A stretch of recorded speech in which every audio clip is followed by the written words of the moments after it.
Welcome to the Alcove. I'm Mark Malero. My guest today is the celebrated author Naomi Wolf. She's the author of the renowned early 1990s feminist classic, The Beauty Myth. Her latest book is entitled The End of America, Letter of Warning to a Young Patriot.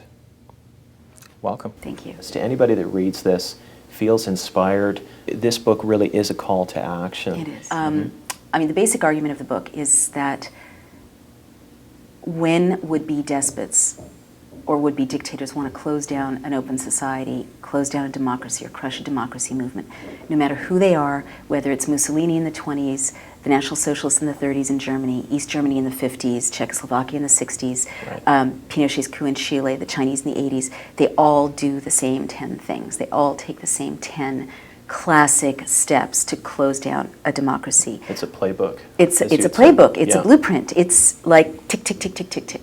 And what is so shocking to me, and I didn't know this, and I actually wrote the book because a friend of mine who's the daughter of Holocaust survivors kept saying they did this in Germany, they did this in Germany, and I thought she was way out there. I thought this was rhetoric. Right. And I didn't want to think about it, but she forced me to sit down and read history, and not the history of the later years, of course, but the early years when Germany was still a parliamentary democracy with a modern society, celebrities, fashion, architecture, newspapers, an independent judiciary. And in those early years, there was this very comparable systematic assault on the rule of law and the Constitution that opened the door for everything that followed. And seeing this just made my hair stand on end, because we weren't just seeing tactics being reproduced, but actual sound bites and scenes and images being recycled from those 1931, 1932. So when I realized, and read these other histories, I understood that the great dictators were the innovators of this blueprint. Mussolini was the great original mind. Hitler studied Mussolini, Stalin studied Hitler, Hitler studied Stalin, and then petty dictators subsequently reproduced the blueprint. We teach the blueprint at School for the Americas to would-be Latin American dictators. So I can tell you by the clock what time it is from knowing the blueprint, in the sense that, I wrote the book when Thailand was experiencing a coup. And I was like, okay, everyone, there was a coup in Thailand, and they checked through a shopping list of activities, and within a week, a democracy was a police state. And in Burma, Myanmar, 2 weeks ago, because I know the blueprint, it's like, okay, today the monks are marching, tomorrow they're going to fire on the monks, in 3 days they'll suspend communications and, cut off connection to the outside world. Yeah. And so because I'm familiar with the blueprint, and democracy activists around the world are like, no, America, don't do it. Right. Because I'm familiar with the blueprint, I see how dangerous it is that these 10 steps are taking place in America right now. Yeah. That yes, as you said, Mark, the Bush administration seemed systematically to have begun implementing them in the wake of 9/11, and that because we're so historically ignorant and so naive about democracy, in a way the founders would never have wanted us to be naive about democracy, because they knew that an American despot could arise in America to oppress and subjugate Americans. That's why they set up our system this way. Right, because they had overthrown a monarch themselves. Well, exactly, and they knew what tyranny was, and they knew, so just to finish that last sentence, then I'll get to the founders. As we're seeing each of these 10 steps in place, people around the world who know how fragile democracy is are like, no, don't make it legal for him to lock up dissidents for 3 years in a Navy brig. No, don't make it easier for him to declare martial law. But we're like, whatever, hypnotized by the scare tactics of 9/11. Yeah. So. Well, and I was just going to say as well, one of the things that you had pointed out in the book is that a lot of these things are done, if not legally, at least quasi-legally. Yeah. Like you talked about Germany, the Weimar Republic. Yes. The thing is that, a lot of people that normally would oppose things like this allow this kind of despotism to take place. Oh, yeah. Yeah. Oh, I mean, people really need to look at Germany, and in the end of America, it comes up very loud and clear. People sort of think that the Nazis came to power in like a conflagration, or it was anarchy. Nothing could be further from the truth. It was a systematic use of the law to pervert the law. Yeah. It was a proliferation of laws, the kinds that we're seeing now. Make it legal to torture, make it legal to criminalize more and more kinds of speech, make it legal to take, I just saw a law saying that they could seize the assets of anti-war protesters, laws expanding the definition of terrorist, which we're seeing now, so that people who look like you and me are now being called terrorist animal rights activists. Yeah. These are right out of the Nazi playbook. And what people really don't understand was that the National Socialist parliamentarians, who weren't even Nazis, reacted to the Nazis using a terror threat. And the step number one in the 10 steps is that all would-be dictators invoke a terrifying internal or external threat, often a real one. Right. So there really was arson at the Reichstag, the equivalent of sending a missile into the Pentagon, or sending a plane into the Pentagon, or into Capitol Hill, actually would be the equivalent. And that really happened. And so the National Socialists said, you're unpatriotic unless you sign the Enabling Acts in Clause 2, which makes it legal for us to open German citizens' mail, listen into their phone calls, tap their lines, essentially make it more difficult to march and protest, criminalize more kinds of speech. And Parliament, they weren't Nazis. They were conservatives. Right. They were like, okay, we don't want to be unpatriotic. We'll sign away these powers. Right. And that opened the door for everything that came later. It's interesting because it seems like the very definition of what is patriotism is changing. You're talking about Germany. Right now, that seems to be very much up for debate. And it seems to be that in this sort of call to action that you have, especially to young people, are you perhaps trying to remind them of what a patriot means, especially in difficult times? Thank you, Mark. That's exactly right. And that really is, I mentioned my older friend, the daughter of Holocaust survivors, who made me read these histories. Well, it was also for a younger friend that I wrote the book. There is a real young patriot, the young patriot of the subtitle. His name is Chris Ali. His Vietnamese name was Vu, and he's a 28-year-old activist. And I wrote it for him. His own story is relevant. His mom was also 28 when she fled Vietnam with 4-month-old baby Vu in her arms to become a boat person, to risk everything to come to this country. Because she understood liberty the way the founding fathers and mothers of our country did, that it was worth risking her life and her baby's life for him to grow up in freedom. And it's so ironic that it's that freedom that is being undermined right now. And I wrote this in a very clear, accessible way, especially for young people, or really anyone. Most of us aren't constitutional scholars. I'm not a lawyer. I couldn't understand the Bill of Rights and the Constitution without someone sitting me down and explaining it to me in ordinary language. And so I wrote it very accessibly because I felt Chris and his peers, and really all of us right now, needed both a primer or a reminder, an easy guide to how societies close down, how easy it is to crush a democracy, so we can recognize from the evil days of the 20th century, what the warning signs are, but also a reminder of what democracy is, for young people who may not have been taught very much about the founders' vision, and definitely to reclaim patriot. You're quite right that post 9/11, there's been this branding of patriot as someone who stands up for American decisions, right or wrong, no matter how morally reprehensible. You're torturing people, fine, whatever. You're tapping phone lines, fine, whatever. Whatever it takes. Whatever it takes. And that it would have horrified the founders. The founders, you're quite right. Why did we have the Second Amendment? The founders knew what it was like to live in a country where you were colonized by an aggressive army that was not answerable to the people, King George's men and mercenaries. They would break into the colonists' homes, go through their stuff, take their stuff, rape and molest women. And they saw how easy it is for a population, no matter how courageous, to be subjugated by a standing army. So the Second Amendment says you can't have a standing army that's not answerable to the people. And that's why the governors are responsible for the National Guard, and that's why we don't have mercenaries terrorizing us. Well, what's step number 3? I skipped ahead. Step number 1 was invoke a terrifying internal external threat. Number 2 is create a prison system outside the rule of law where torture takes place. And like create military tribunals, where prisoners are stripped of due process. And the reason that's so scary is, to us, is that every would-be despot starts by torturing people on the margins, whatever, brown people, Muslims, whatever, gypsies, Jews, homosexuals, whatever. But then there's a blurring of the line. You can't name a society where this didn't happen. And even this, and then they come for you and me, basically. Well, and even like you had said, again, with the internal and external threat, the idea of enemy combatants. Thank you. It's this idea, again, that, foreigners can be declared terrorist enemy combatants, but one of the key points of the book seems to be that U.S. citizens have been currently, and that's increasing all the time, have been declared enemy combatants. And you had also said that the president, on his own say-so now, can just arbitrarily declare you that. This is why I have nightmares. I mean, I'm literally like dreaming about this stuff because it is so dangerous. You are quite right. That is a key point of my book. And it's like, I mean, I want to say, you know, Wake Up America is exactly it. Yo, this is so bad because here's why.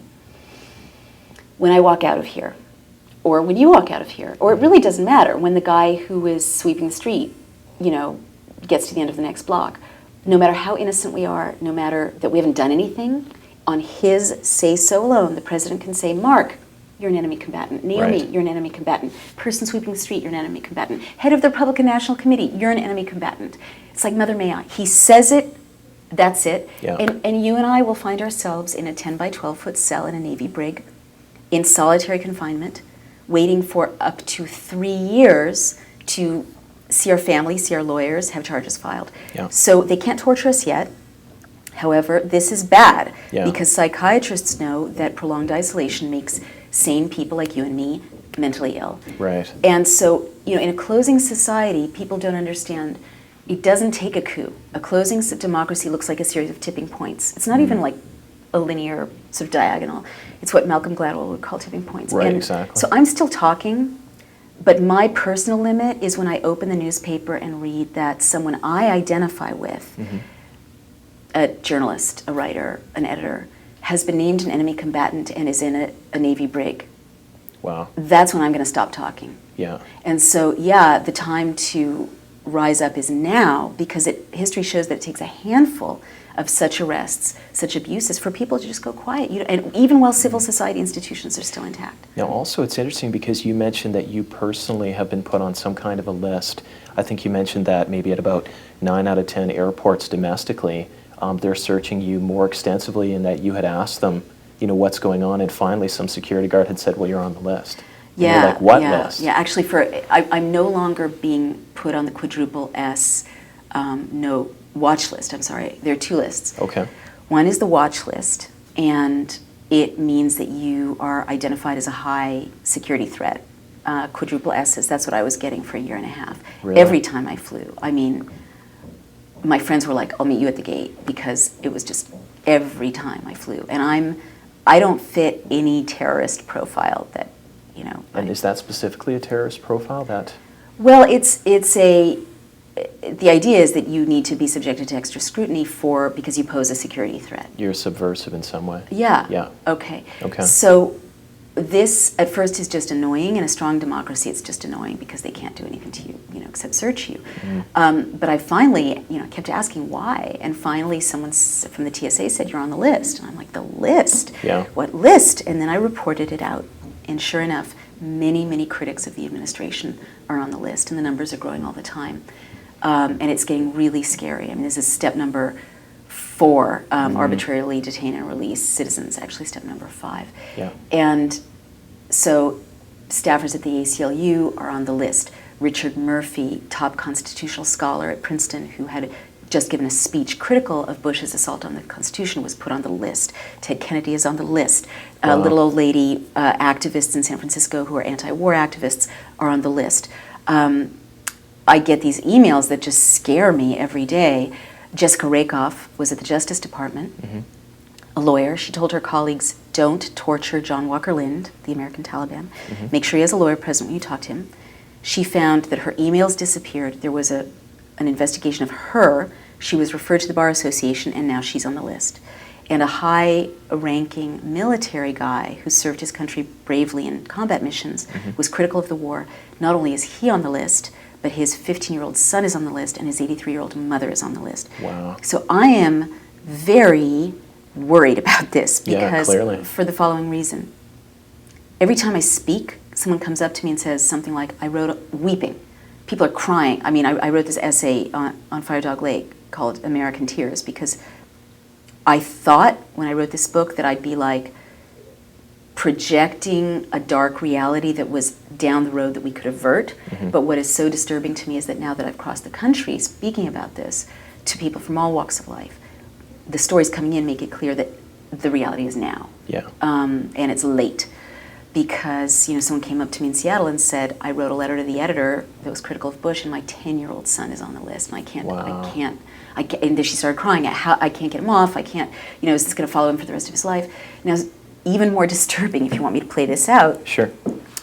In a little while, the airline's oversight of the list is going to be yielded to the Transportation Security Administration. Really? And these lists are secret. And after there was some play about the TSA list on the internet from an essay I wrote, the New York Times asked the White House about the list and about all the critics who are on the list. And they're like, and I knew that there were combined 125,000 people on the two lists. Okay. And they said, well, there are 800,000 people on the lists. Of course, there are going to be errors and repetitions of names. So that's 1 in 300 people. Now, where it gets really scary, in a fascist shift, and I use that term very conservatively and technically, it's not rhetoric. Okay. It's when the state starts to use terror against the individual to oppose democracy, according to one dictionary definition. The state will start to make it hard for critics to cross borders and make it intimidating for people when they're trying to cross borders. It's a way of pressuring critics and dissidents. So what's getting very disturbing is reports from around the country that when people are waiting in security lines in the United States, all over the country, suddenly TSA agents will yell, freeze, to these people waiting in line. Nothing's happening. Okay. And they have to freeze for up to half an hour, which again is a Nazi tactic to make prisoners freeze. If they moved, bad things would happen. And then to add to that, this Mills College professor was taken off the plane in San Francisco, taken to an interrogation room. Americans don't know that U.S. airports now have interrogation rooms. And she was told not to move, and that if she moved, they would consider it that she was assaulting her interrogator. Wow. Now, Maher Arar, a yuppie software engineer from Canada, was on a totally neutral flight. He was taken off the plane, I think at JFK or Newark, to one of these interrogation cells, kept there for 48 hours, not allowed to call his lawyer, and shipped off to Syria to be tortured for months. They had the wrong guy. And it's still being denied, from what I understand. It's still being denied, right? The Canadian government is like, we're so sorry, and people have been fired and had to resign. And the U.S. is like, whatever, he's still on the list. We're not telling you why. So the point is, I'm nervous every time now I go through security. When I got to Vermont, and then I'll stop. I mean, this is just like the most kind of scary and egregious ratcheting up. So I think I need to share it in detail. When I got to Vermont to copy edit my book, I opened my suitcase where my computer was in my hotel room, and inside my suitcase was a letter from the Transportation Security Administration telling me they'd gone through their stuff. Really? So maybe this is routine, but I've never heard of it. I'd never heard of it either. I've never heard of that. And it certainly means that I've started to go through what I'm carrying and ditch stuff before I get on a plane. And it's not unreasonable, because at any moment I could be shifted, or any of us could be shifted from the watch list to the no-fly list. They don't have to tell you why, and really it's almost impossible to get off the list once you're on. It's interesting because, with the idea of the war on terror being an ongoing war, I'm wondering too, like you had said, you had actually used the word cakewalk to talk about the McCarthyism of the 50s compared to now.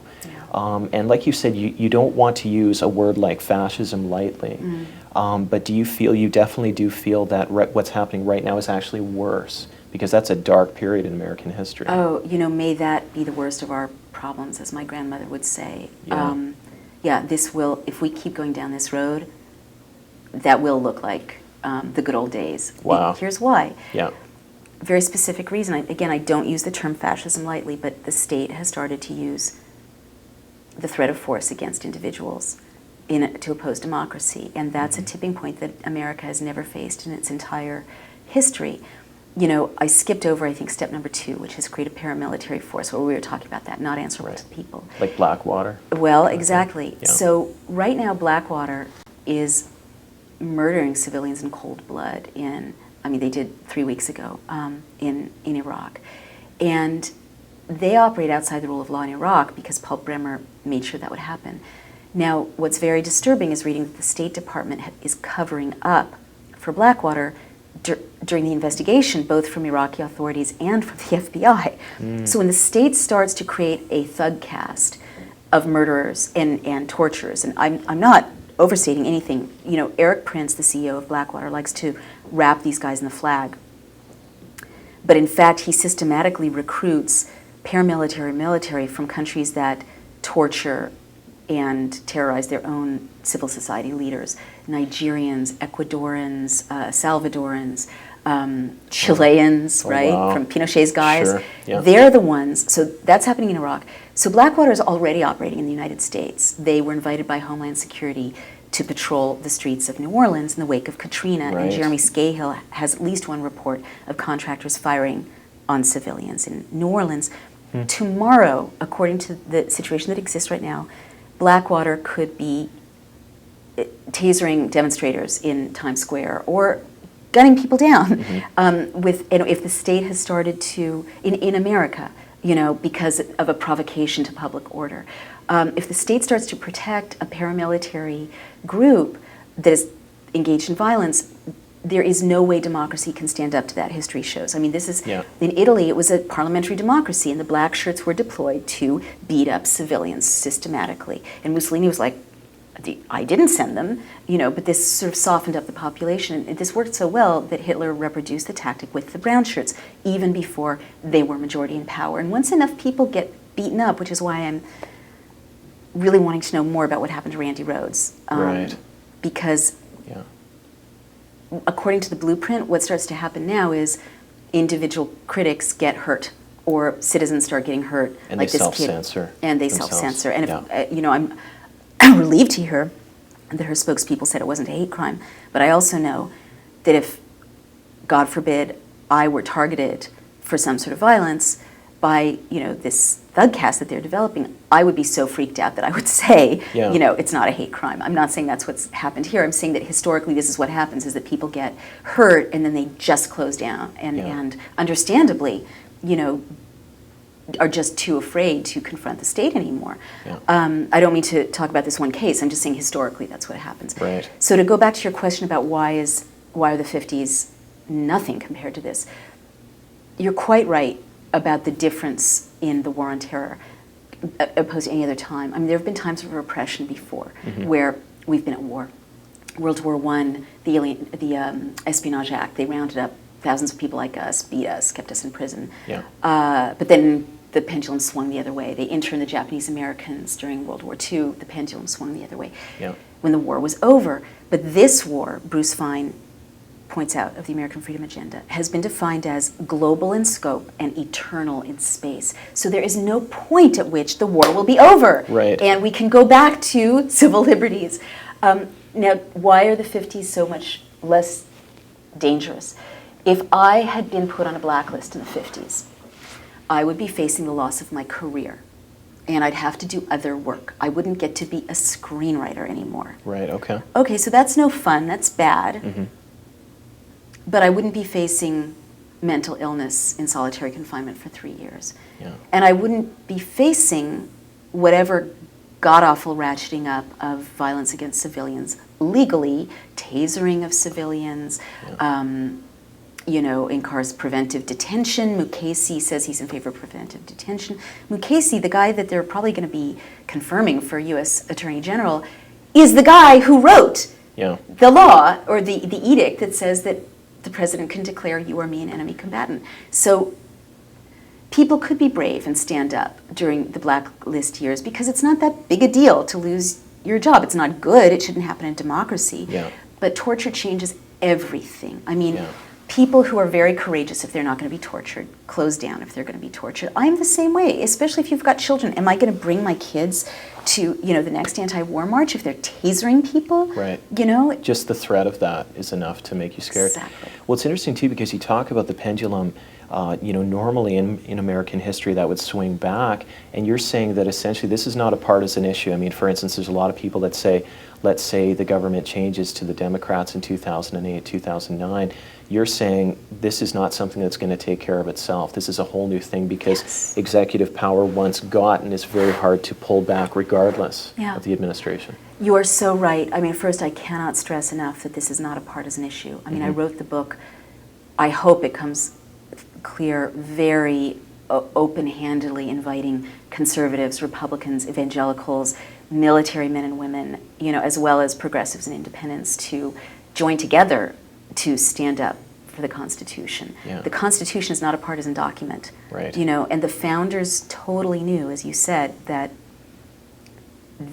this abuse of power, once power is unchecked, they understood, and we've forgotten, it's an 18th century understanding that human nature is corruptible, and that if you don't restrain or check people's power, they will abuse it eventually. Even good people. Even good people, right. and history shows that it takes about 20 minutes for good people with unchecked power to become abusive, and whichever party's in power. I mean, they wrote, you know, the Bill of Rights in fear. I didn't realize that, and their fear was of exactly what we're seeing now.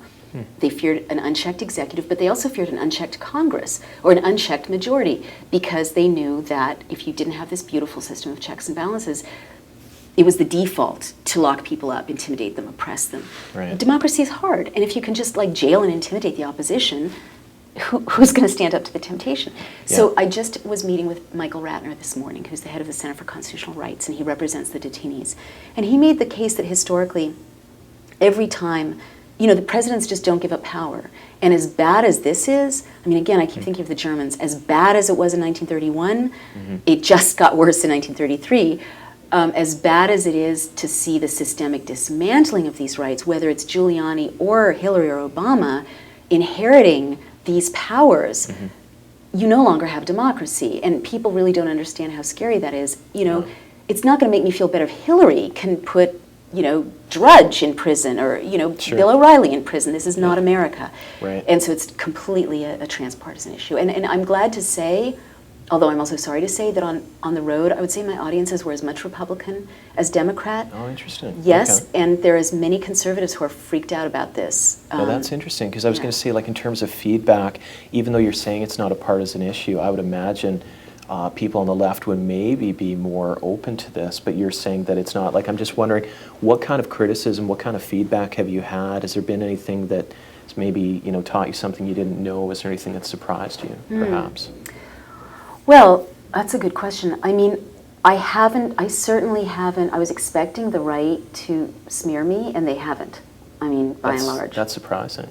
It is and it isn't. Yeah. You know, if it's a powerful argument, a good media tactic is to ignore it and hope it goes away. Interesting.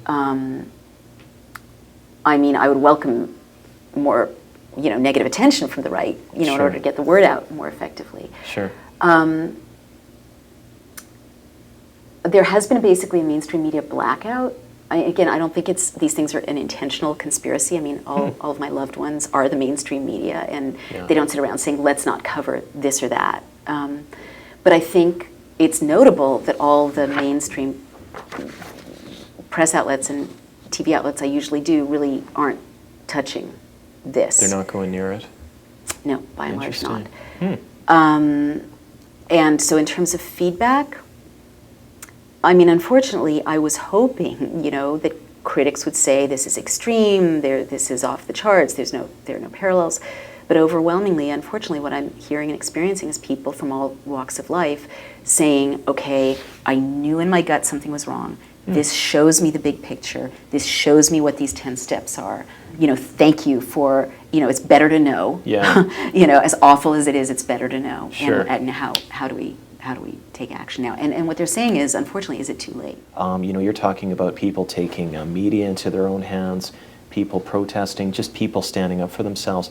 What would be your advice to somebody that reads this book or sees this interview and says, what can I do? What can I do, exactly. Yeah. That's the best question to ask right now for all of us. And I just want to finish a thought about Blackwater, because I don't think I spelled out why there's such urgency. Sure. Blackwater's business model is to expand its deployment domestically, and they just got a $1 billion contract from Homeland Security to do that. So what that means is they're going to be expanding their presence here at home in the event of a natural disaster or a public emergency. And then just to close the circle, step 10 is to subvert the rule of law and make it easier to declare martial law. And the months leading up to an election historically are the most unstable in a closing democracy, the most likely to see provocations, people dressed like demonstrators, for instance, or voter registration groups who then engage in violence, leading to an excuse. Yeah, and we've seen this in America before with COINTELPRO, but leading to a justification for a crackdown. declaration that there's need to restore public order. And to close the circle, the president, as of the 2007 Defense Authorization Act, now has the power on his say-so alone to declare a public emergency. Yeah. So tomorrow, voter registration groups could be signing people up in a swing state, and Blackwater will be deployed to, or the National Guard, a federalized National Guard, can now be deployed to basically create martial law in that state over the objections of the governor of the state that the federalized National Guard was sent from, and the governor of that state where, we're under lockdown. This could happen in New York tomorrow. And you think of all the signing statements that a president can use. Even if Congress were to write something to say you can't do that, he can just opt out, essentially. Yeah, unfortunately. Yeah. And I mean, and then I'll get to what we can do, Yeah. Like right now, the president is just basically ignoring Congress and just ignoring them. And I think it's fascinating how Congress is reacting. I think there's some gender politics here.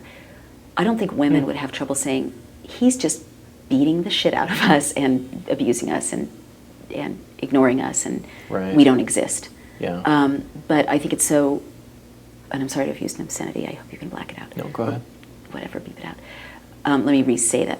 I think women might have less problem saying we are being completely victimized and abused and ignored. Right now, we're no longer in the discourse of democracy. There's something else going on. Right. But it must be so demeaning for the men of Congress to recognize that they have no power anymore. That it's a psychological thing of making it seem like it's okay. So, okay, don't give us the documents about Mukasey. Okay, we won't ask for them. Just let us pretend to say something about the Mukasey nomination so it won't be so humiliating that you're like totally ignoring us and we're Congress. Yeah, they're being emasculated. Well, they've been emasculated. Okay, I mean, what I want to describe is that at the end point, the last stage of a closing society, when it's been a democracy, people are in this hangover state where they can't believe it's really happening. And they keep it's like a phantom limb, they keep doing democracy. Yeah. And meanwhile, it's like the Marshall deployment is just moving along.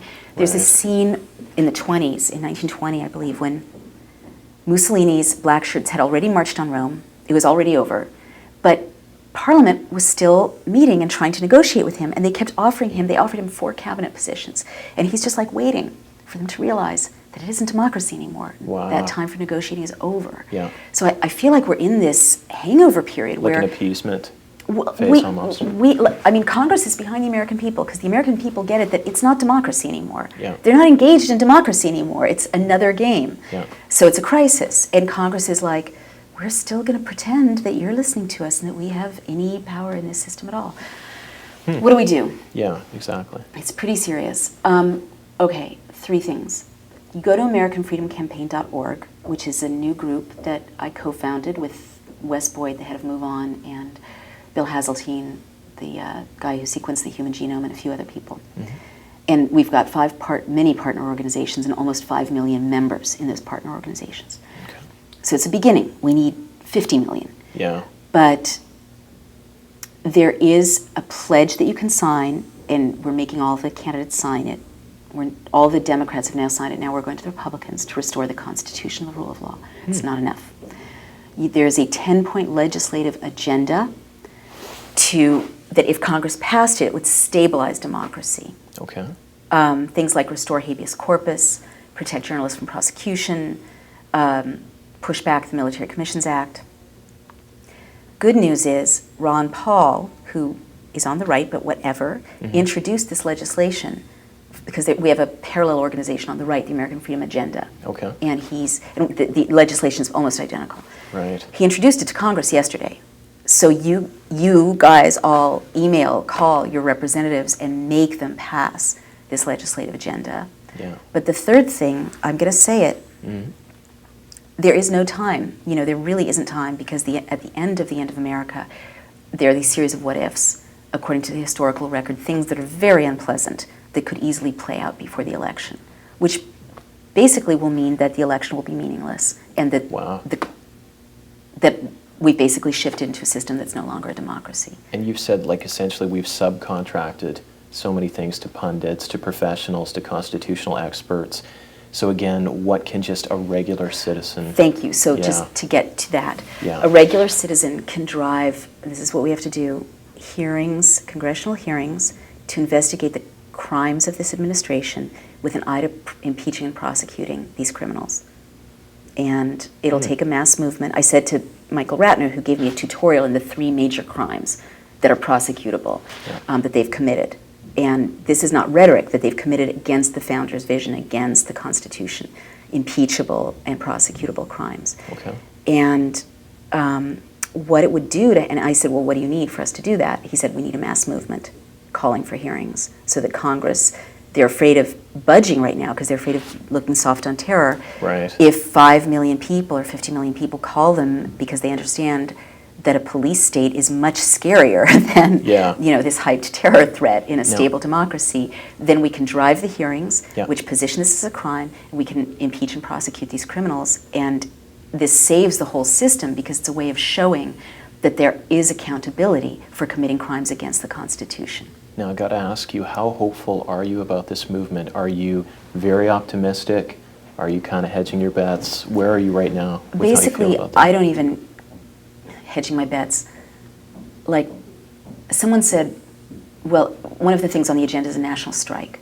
And the first one has been talked about for November 6th, and we've just started hiring an organizer, again, to strike every month, sit down for the Constitution across the country to start a national movement. I don't, and someone's like, well, what if no one shows up? And someone else is like, what if you ruin your professional reputation by, calling for this and people don't show up? And we are so in a time where those questions don't matter anymore. We have no choice. We have no choice. It's not business as usual anymore. So am I hopeful that millions of Americans will wake up in time? It's completely up to those Americans. I mean, this is one of those, it's in your court. You were right. People are feeling powerless. People I talk to, they're in despair, but they feel powerless. They're like, I wrote to Congress. They don't care. It's their analysis is that nothing they do matters. But the only thing that will save us is if millions of Americans rise up and say enough and drive these hearings and these prosecutions and restore these laws.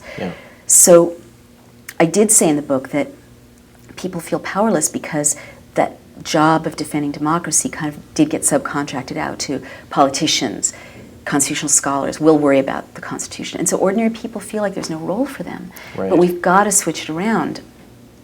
And the good news is, if you look at history, when millions of people stand up and say enough, there is no power on earth that can hold them back if there is a vestige of civil society left. The good news is, bullies are cowards, and when the people turn on them, they fold. So I'm going to throw that back out to you. If we don't rise up right now, things look very, very dark for all of us. Every single one of us. No, I don't care if you're a Republican or not. In a real police state, there is no safety. But if we do rise up, we can not only restore democracy and the rule of law, we can really kind of usher in a golden age where ordinary American citizens remember that they're the ones in charge, and they're the ones who have the patriots' task of defending and protecting democracy. Yeah, very good. Well, thank you very much for being here. Thank you. And thanks for joining us. We'll see you again soon.